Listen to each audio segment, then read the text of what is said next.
കിട്ടുന്ന എല്ലാ ബോഡി ഓയിലും അതുപോലെ തന്നെ ഫേഷ്യൽ ഓയിൽസും യൂസ് ചെയ്യാതെ സ്വന്തമായിട്ട് എന്താണ് ബോഡി എന്ന് അറിഞ്ഞതിന് ശേഷം അതിനെ ബേസ് ചെയ്തിട്ടുള്ള ബോഡി ഓയിൽസോ അല്ലെങ്കിൽ ഫേഷ്യൽ ഓയിൽസോ ഹെയർ ഓയിൽസോ നിങ്ങൾക്ക് യൂസ് ചെയ്യാം.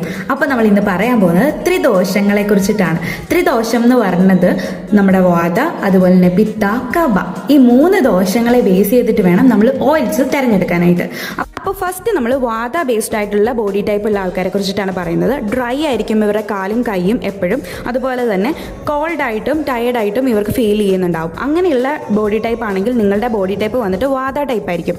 അപ്പോൾ ഇതിന് യൂസ് ചെയ്യാൻ പറ്റുന്ന ഒരു ബെസ്റ്റ് ഓയിലാണ് ധന്വന്തരം ഓയിൽ. അപ്പോൾ അത് കുറച്ചുകൂടി നമുക്ക് വാംത്ത് തരും, അതുപോലെ തന്നെ നമ്മുടെ സ്കിന്ന് കുറച്ചുകൂടി നറിഷ്ഡ് ആക്കും. അപ്പോൾ ഇങ്ങനെയുള്ള ഓയിൽ യൂസ് ചെയ്യാനായിട്ട് നോക്കുക, വാത ടൈപ്പ്.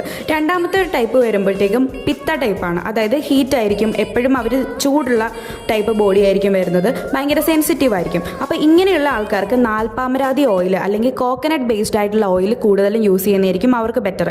അതായത് അവരുടെ ബോഡിയുടെ ഹീറ്റ് ഒന്ന് കാം ചെയ്യാനും അതുപോലെ തന്നെ സ്കിന്ന് ഭയങ്കര ബ്രൈറ്റ് ആക്കാനും ഒക്കെ അവർക്ക് ഹെൽപ്പ് ചെയ്യുന്ന ഒരു കാര്യമാണ് നാൽപ്പാമരാതി ഓയിൽ അല്ലെങ്കിൽ കോക്കനട്ട് ഓയിൽ ബേസ്ഡ് ആയിട്ടുള്ള ഓയിൽസ് യൂസ് ചെയ്യുന്നത്. അടുത്തത് കബ ടൈപ്പാണ്. ഇതിനകത്ത് എന്താ വരുന്നതെന്ന് വെച്ച് കഴിഞ്ഞാൽ ഹെവി ആയിട്ടും ഓയിലി ആയിട്ടും നിങ്ങൾക്ക് ഫീൽ ചെയ്യുന്നുണ്ടെങ്കിൽ ഇവർക്ക് കൂടുതലും യൂസ് ചെയ്യാൻ പറ്റുന്ന ഓയിൽസ് വന്നിട്ട് ഏലാതി തൈലമാണ്.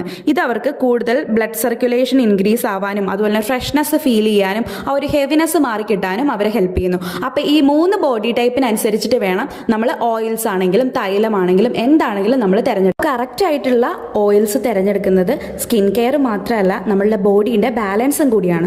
അപ്പോൾ നിങ്ങൾ ഏത് ദോഷയിലാണ് വരുന്നതെന്ന് കമൻറ്റ് ചെയ്യുക കേട്ടോ.